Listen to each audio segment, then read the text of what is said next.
कि हमारे पास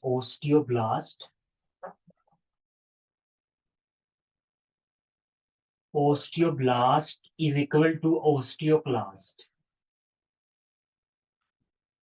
मैथ का फार्मूला नहीं है ये। बात करने का मकसद ये है कि इन दोनों की एक्टिविटी सेम टाइम पे इक्वल होती है। कि अगर बोन की रिजॉर्प्शन हो रही है, ओस्टियोक्लास्ट बोन को तोड़ रहे हैं, तो सेम टाइम पे आपके पास जो ओस्टियोब्लास्ट है उनकी फॉर्मेशन करते जाएंगे। ठीक है। तो ये अगर कंडीशन हमारे पास इसमें से कोई भी कंडीशन अनइक्वली बढ़ना शुरू हो जाए, अगर ओस्टियोक्लास्ट की एक्टिविटी बढ़ना शुरू हो जाए तो फिर भी पैथोलॉजिकल कंडीशन हमें मिलेगी। अगर हमारे पास ओस्टियोब्लास्ट की एक्टिविटी ज्यादा हो जाए तो इस कंडीशन में भी हमें पैथोलॉजिकल कंडीशन मिलेगी। ठीक हो गया। ये क्या कर रहे हैं, ये बोन की फॉर्मेशन को ज्यादा कर रहे हैं। ठीक है। ये हमारे पास बोन फॉर्मेशन, ओस्टियोब्लास्ट और ओस्टियोक्लास्ट ने कहा था ये हमारे पास अगर इनकी एक्टिविटी ज्यादा होगी तो बोन रिजॉर्प्शन रिजॉर्प्शन ज्यादा हो जाएगी। ठीक है। तो ये हमारे पास है। अब ये दोनों का आपके पास इनकी एक्टिविटी इक्वली होती है और इसको बोलते हैं बोन टर्नओवर। ये जो प्रोसेस होता है इसको बोलते हैं बोन टर्नओवर। अब हम जो कंडीशन पढ़ने लगे हैं ओस्टियोपेट्रोसिस, ओस्टियोपोरोसिस नहीं करने लगे हम, ओस्टियोपेट्रोसिस की कंडीशन है। और इस कंडीशन में हमारे पास क्या होगा कि ओस्टियोब्लास्ट की एक्टिविटी ज्यादा हो जाएगी। अगर ब्लास्ट ज्यादा है तो बोन फॉर्मेशन होगी, और ओस्टियोक्लास्ट अगर इनकी एक्टिविटी ज्यादा है तो बोन की रिजॉर्प्शन। अब हमारे पास अगर ये अनइक्वली, ये आपके पास जो पैरामीटर है इसमें इक्वलिटी खत्म हो जाए, कोई भी एक सेल जो है वो ओवर एक्टिवेट हो जाए, तो हमें पैथोलॉजिकल कंडीशन मिलेगी। ठीक है। कुछ कंडीशन ऐसी हैं जिसमें हमारे पास ओस्टियोक्लास्ट की एक्टिविटी ज्यादा मिलती है, जैसे कि ओस्टियोपोरोसिस। ठीक है। तो बोन ज्यादा टूटेंगी। कुछ ऐसी कंडीशन है कि जिसमें हमारे पास ओस्टियोब्लास्ट की एक्टिविटी ज्यादा मिलेगी, जो कि हमारे पास अब ये कंडीशन है ओस्टियोपेट्रोसिस के ओस्टियोब्लास्ट की एक्टिविटी ज्यादा होगी। ठीक है।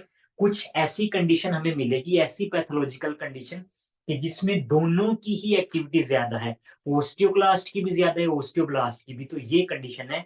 ये जो पैरामीटर है आपके पास, अगर इसमें इक्वलिटी मेंटेन ना रहे तो हमें पैथोलॉजिकल कंडीशन देखने को मिलती है। ठीक है। तो पहली कंडीशन हमारे पास है ओस्टियोपेट्रोसिस।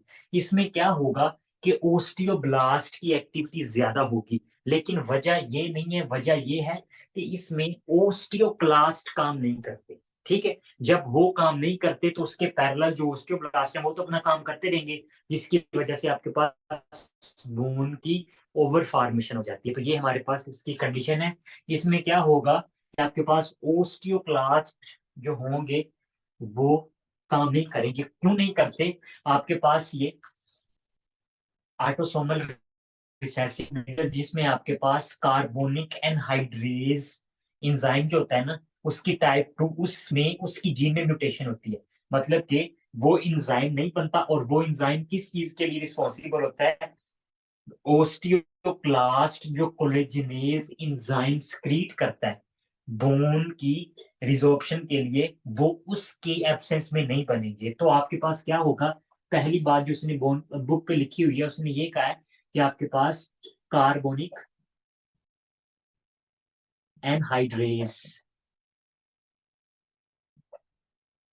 एनहाइड्रेस टाइप 2, ये जो इंजाइम है इसकी डेफिशिएंसी होगी। अगर इसकी डेफिशिएंसी है तो इसकी जो इंजाइमेटिक एक्टिविटी है वो डिक्रीज हो जाएगी। ठीक है।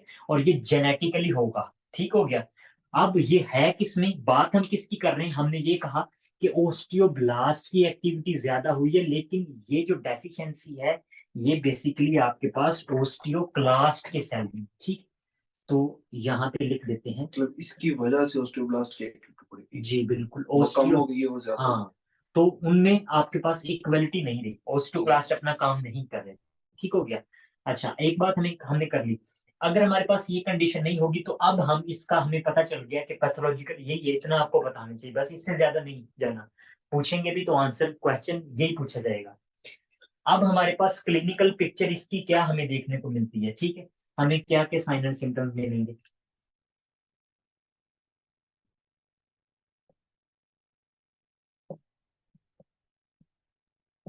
क्लिनिकल पिक्चर हमारे पास बदल भाई, अगर बोन बहुत ज्यादा फॉर्मेशन हो रही है, थिक हो रहे हैं, तो क्या वो आपके पास मतलब फ्रैक्चर होगा या नहीं होगा। हो सकता है। हो सकता है, ठीक है। कारपेट बात ये है कि बोन फ्रैक्चर होगी, उसकी वजह ये है इसमें फ्लेक्सिबिलिटी नहीं रहती आपके पास। बोन की जब फॉर्मेशन थिकनेस हो जाती है ना, तो उसकी फ्लेक्सिबिलिटी नहीं रहती। वो आपके पास हल्का सा भी अगर उस पर ट्रोमेटिकली हिट होगा तो वो फ्रैक्चर हो जाएंगी, ठीक हो गया। तो इस वजह से आपके पास फ्रैक्चर का रिस्क जो होता है वो बहुत ज्यादा इंक्रीज हो जाता है, ठीक है।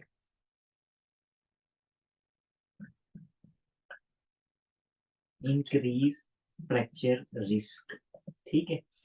इसके अलावा और क्या बात है, और हमने बदल पे ये कल बोन की एक स्ट्रक्चर बनाया था, आप नहीं थे तब। तो आपके पास बोन की थिकनेस हो रही है, जब थिकनेस हो रही है तो ये हमारे पास जो आउटर रेड कलर का स्ट्रक्चर आपको नजर आया ना, ये कहलाता है कोर्टिकल बोन, कॉर्टेक्स, ठीक है। और ये आपके पास होता है ट्रेबिकुलर, जो पोरस स्ट्रक्चर होता है प्रोक्सिमल एंड में, ठीक है, जहां से शुरू होती है। फिर जो मेम्ब्रेन होती है बोन की, उसको कहते हैं पेरियोस्टियम, जिसमें ब्लड वेसल्स, नर्व सप्लाई होती है। और वो पार्ट के जिसमें आपका बोन मैरो लाई कर रहा होता है, ये बोन मैरो है। बोन मैरो आपके पास बोन के मेडुलरी पार्ट में होता है, तो ये मेडुलरी बोन कहलाती है। जब बोन की थिकनेस होगी तो मेडुलरी बोन का जो आपके पास ये कैविटी थी, ये नहीं रहेगी, ये फिल हो जाएगी, क्योंकि बोन बहुत ज्यादा क्या हो रही है, हाइपरट्रोफी हो रही है, डेंस हो रही है। तो डेंस होने की वजह से आपके पास मेडुलरी कैविटी खत्म होगी। जब मेडुलरी कैविटी खत्म होगी तो उसका कंटेंट क्या था मेडुलरी कैविटी का, bone marrow. Bone marrow basically हमारे पास हेमेटोपोइटिक स्टेम सेल, ठीक है, हमारे रेड ब्लड सेल यहाँ से बने हैं। तो इसमें अगर किसी बंदे को ओस्टियोपेट्रोसिस है तो उसको पैन साइटोपिनिया होगा। फैजल मैं बताता हूँ कि क्यों होगा पैन साइटोपिनिया। पैन साइटोपिनिया की क्या कंडीशन होती है, ये आपके पास वो कंडीशन होती है कि जिसमें आपके पास red blood cell, white blood cell, platelet सारे ही डिक्रीज हो जाते हैं। क्यों डिक्रीज हो गए, क्योंकि बोन मैरो आपके पास बनेगा कहाँ, खत्म हो जाएगा, क्योंकि वो कैविटी जो होगी वो उसकी स्पेस ले लेगी, ठीक हो गया। तो वो डिजोल्व, मतलब बोन मैरो के को डेवलप होने के लिए स्पेस ही नहीं है। तो आपके पास पैन साइटोपिनिया मिलेगा। और पैन साइटोपिनिया, इसी से रिलेटेड एक और कंसेप्ट है।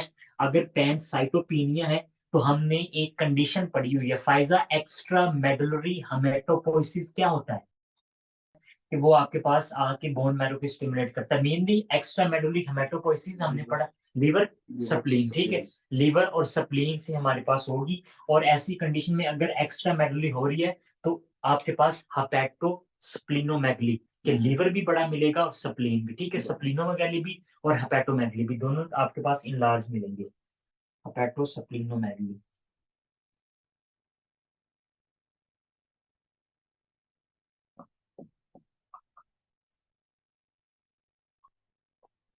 हेपेटोस्प्लिनोमेगली, ठीक हो गया।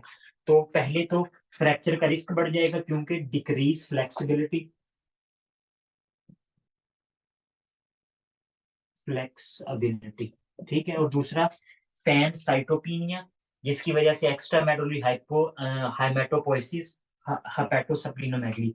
तीसरी कंडीशन जो हमें यहाँ पे मिलती है कि आपके पास जो स्कल बोन है ना, स्कल बोन भी लार्ज हो जाएगी। तो हमारे पास वो पाथवे कि जिधर से हमारा ब्रेन हमारी स्पाइनल कॉर्ड के साथ कनेक्टेड होता है, जो हमारे पास स्कल में ओपनिंग होती है, उसको क्या बोलते हैं, मैग्ना, मैग्ना, ठीक है। तो वो भी आपके पास क्या होगा, उस जब पूरी बोन्स आपके पास इनलार्ज हो रही हैं तो वो भी इनलार्ज होगा। तो जो आपके पास क्रेनियल नर्व्स, वो आपके पास पाथवे है वहां से क्रेनियल नर्व का, ठीक है, वो कंप्रेस हो जाएगा, ठीक हो गया। तो आपके पास क्रेनियल नर्व की पालसी भी मिलेगी, फेशियल पालसी मिल सकती है, हेयरिंग लॉस, सारी कंडीशन मिलेंगी। और आपके पास क्रेनियल नर्व कंप्रेशन, इसके साथ एक और बात रिलेटेड है यहीं से, फोरामेन मैग्नम के पास न्यूरो से रिलेटेड है, आप अगर रिलेट कर सके जीन पे जोड़ दें। नर्व कंप्रेशन, नर्व कंप्रेशन क्यों हो रहा है, क्योंकि आपके पास foramen magnum opening foramen magnum,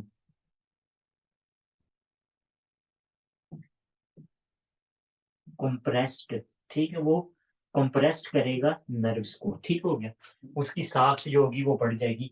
एक और बात मैंने बताई, हाइड्रोसेफलस, ठीक हो गया, जो आपके पास फोर्थ वेंट्रिकल और नीचे सेरिबेलम ब्रेन स्टेम में आ रहा है, तो हाइड्रोसेफलस भी इस कंडीशन में आपको मिलेगा, ठीक है।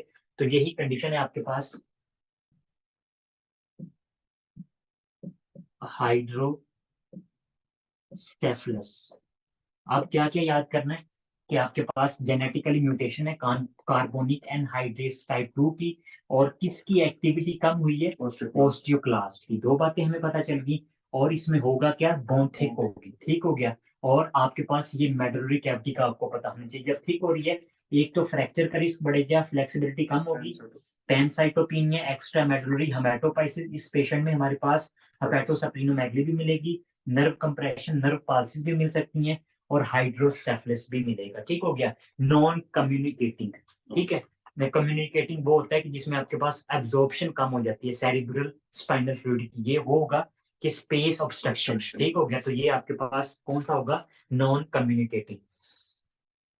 आगे हम इसके बाद इसकी एक और बात है कि जब हम देखते हैं इसको, एक्सरे देखते हैं, तो बोन इन बोन, मतलब कि उन्होंने लिखा हुआ है कि बोन इन बोन एक्सरे, अगर वहां पे एमसीक्यूज आ जाए बोन इन बोन, कि जब हम एक्सरे पे देखते हैं तो बहुत ही डेंस हमें नजर आता है, एक्सरे पे बहुत डेंस हमें इमेज नजर आएगी। नॉर्मली आपके पास ओपेक होता है, बेशक जहां पे बोन होती है वहां से रेस पास नहीं होती, तो वो जो आपके पास स्पेस होती है वो ओपेक नजर आती है, लेकिन बोन की डेंसिटी इतनी ज्यादा होगी कि बिल्कुल वाइट नजर आएगा। समझ आ रही है, अगर पेल्विस का हमने एक्सरे किया है तो वो बिल्कुल डेंस वाइट मिल्क कलर का एक्सरे नजर आएगा, बहुत थिक, ठीक हो गया। तो बोन इन बोन इस तरह लगेगा कि बहुत ज्यादा पत्थर, स्टोन स्टोन इन बोन के पत्थर हैं, ठीक हो गया, क्योंकि डेंस बहुत ज्यादा हो गई है।